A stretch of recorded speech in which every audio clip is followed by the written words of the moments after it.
Mas lalong marami. Ayan sa mga sanga.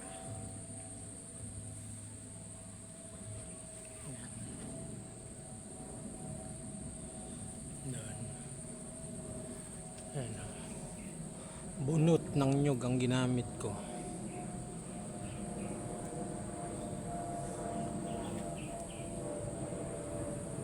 Although nakakalibre sa bunot, kaya lang matrabaho kasi paghihiwalayin mo pa yung mga bunot tapos ibababad mo sa tubig. Ito may ugat na rin to. Actually, mas maganda yung kukupit kasi mabilis siya. Saka hindi siya matrabaho. Meron akong napanood na isang video. Mabilis lang siya mabilis lang siya gawin. Ayan. Ganda ng nito, swerte na makakabili nito. Malaki yung niya. Ayan, may mga ugat na. Ayan. Kita nyo na mga kaibigan, ng mga ugat na.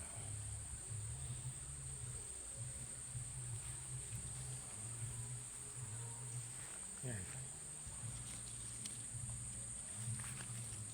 Ayan, may ugat na siya. Wait. Ayan. Malabo yata itong camera. Ayun. Malabo yung camera ko. Ayun, may ugat na.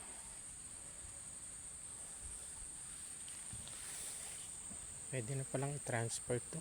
Dami na ugat. Ito naman mga kaibigan, kiat-kiat. Dun sa mga gustong umorder ng kiat-kiat, maraming sanga to. Last year na mulaklak na to pero madalang pa. So pwede na rin tayo mag-market nyan. Sa mga gustong umorder yan, pwede na kayong umorder sa akin. Kiat-kiat.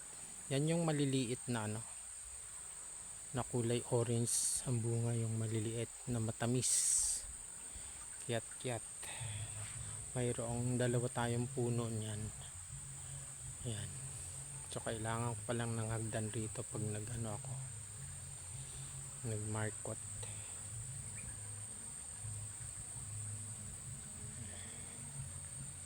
Ito ang ating lemon.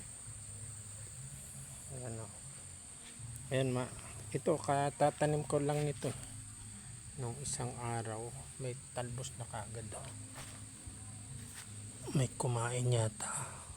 Oh, wow. May kumain yatang uod. Yan.